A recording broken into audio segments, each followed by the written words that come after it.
go. Yeah, let's go. Let's go.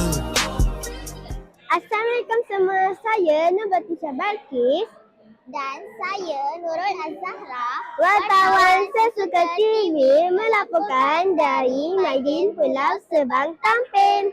Kami kini sedang misian sempena program Karnival Pendidikan Madani tahun 2026.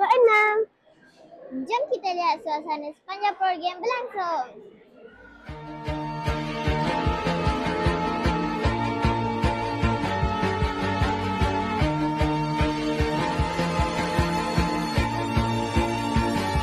I used to roll the dice, feel the fear in my enemy's eyes. Listen as the crowd would sing.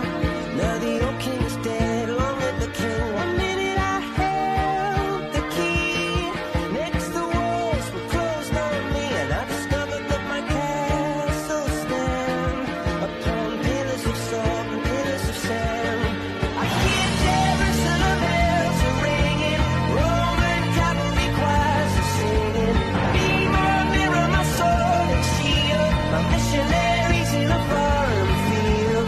For some reason I can't explain, once you gone it was never, never alone. This world, that was when I ruled the world. Sekarang kita akan menemubual salah seorang wakil program untuk mengetahui dengan lebih lanjut mengenai program Karnival Madani ini. Saya serahkan kepada wartawan kami yang berada di lokasi bagi meneruskan laporan. Bersama saya sekarang ialah Cikgu Fatno, wakil daripada Escape Camp Shed Selangor. Terima kasih kerana sudi bersama saya. Saya mulakan membual, boleh Cikgu memperkenalkan diri. Bismillahirrahmanirrahim. Saya Muhammad Nabi Ibrahim, Guru Besar SKM Prajurit Kemang. Apakah pendapat Cikgu mengenai program ini?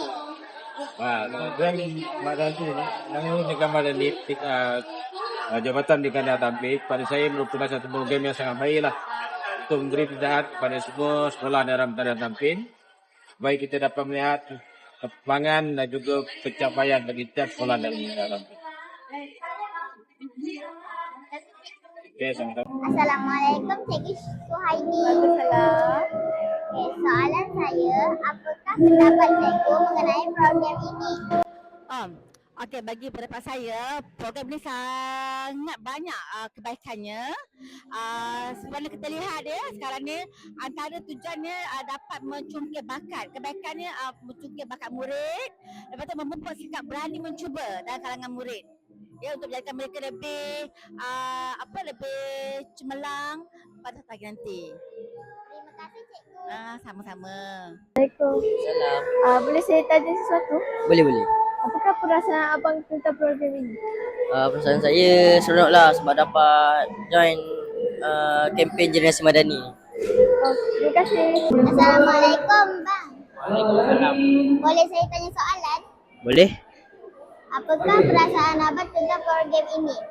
Seronok. Terima kasih bang. Sama. Terima kasih atas laporan tersebut. Secara keseluruhannya, program ini telah memberi pelbagai manfaat kepada masyarakat. Semoga program seperti ini dapat terus dilaksanakan pada masa akan datang. Itu sahaja liputan daripada kami. Sesuka TV membawa cerita mengukir inspirasi. Sekian, terima kasih.